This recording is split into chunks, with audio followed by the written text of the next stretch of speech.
জুলাই গণ অভ্যুত্থানের দ্বিতীয় বর্ষপূর্তিতে বুধবার সকালে রাজধানীর শাহবাগে জুলাই স্মৃতিস্তম্ভে শ্রদ্ধা জানান মুক্তিযুদ্ধ বিষয়ক মন্ত্রী আহমেদ আজম খান।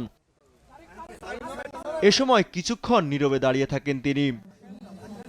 পরে শ্রদ্ধা জানান মুক্তিযুদ্ধ বিষয়ক প্রতিমন্ত্রী ইশরাক হোসেন। শ্রদ্ধা নিবেদন শেষে মন্ত্রী আহমেদ আজম খান বলেন, জুলাই আন্দোলনে ভূমিকা রাখা বিএনপি সহ সব পক্ষকে ঐক্যবদ্ধভাবে দেশ গড়তে হবে। দেশে আবারও অরাজকতা সৃষ্টি হলে তা প্রতিহত করা হবে বলেও জানান তিনি। যে এই জুলাই গণ অভ্যুত্থানের চেতনায় আমরা বাংলাদেশটাকে গণতান্ত্রিক সমৃদ্ধ বাংলাদেশ হিসেবে পুনর্নির্মাণ করব।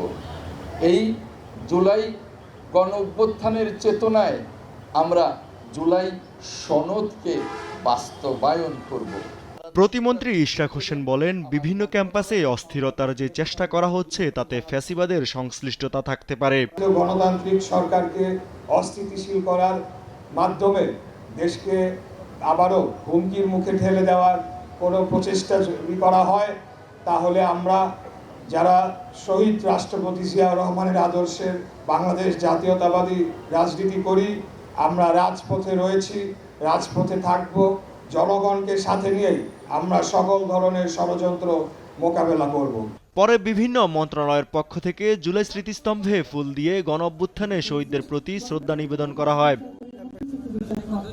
ইউসুফ ভুঁইয়া, দেশ টিভি, ঢাকা।